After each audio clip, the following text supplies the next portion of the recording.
Okay, hi everyone. Hopefully last week you practiced heaps and got happening.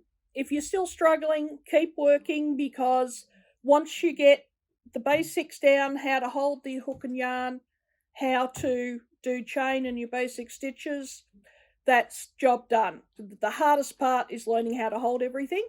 Once you've got that done, the rest comes really easy. So those that got through the granny square last week, very good. This week we're just going to do a sampler that runs backwards and forwards in rows instead of in rounds, and we're just going to cover the 3 basic stitches that we learnt last week. So we start off 27 chain, and our first row is just the single crochet like we covered last week. So you miss the first stitch near your hook, go into the second stitch, pull the yarn through and pull through. And that's all you need to do for your single crochet. And so it's just doing 1 in each chain along, and that will get you'll end up with 26 single crochet along your line. So work all the way through. Our sampler here has got 6 rows that are just backwards and forwards with single crochet like we covered last week, 1 chain at the start of each row.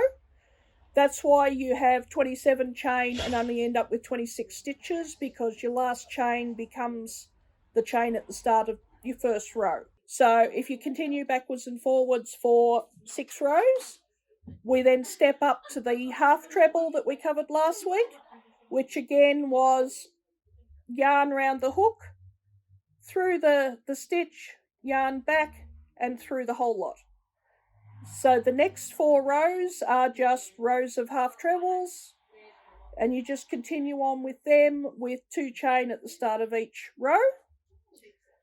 So as you can see there, they're a bit bigger, and then there is 2 rows of our trebles that you would have done last week for your granny square. So again, yarn round, through the hook, back through, pull through 2 and through 2. So you'll have 3 chain at the start of each row. You'll continue to work through with 2 rows of trebles. Then we'll drop back for 4 more rows of the half treble, and then 6 more rows of the single crochet at the end. Hopefully it'll come out looking like that.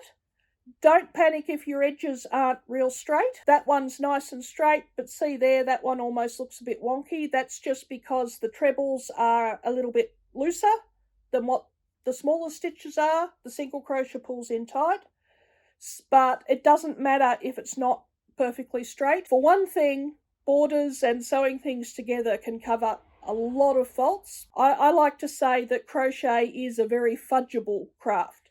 You can cover up a lot of mistakes, a lot more than you can with knitting. It will take a little while for you to actually get used to where to go right at the edge, because you use the chain to start. When you come back, it's going to look a little bit different to what your other stitches do, and it can take a little while to learn exactly where you go at the edges. So don't panic too much about them. Just keep practicing. Next week we will work on something with just a little bit of pattern in it, so that you can get used to using chains to make gaps in your work and build a little pattern into it. Pretty quick one this week. It's pretty easy, just to follow on from last week, and I hope everybody comes along really, really well with it. Thank you.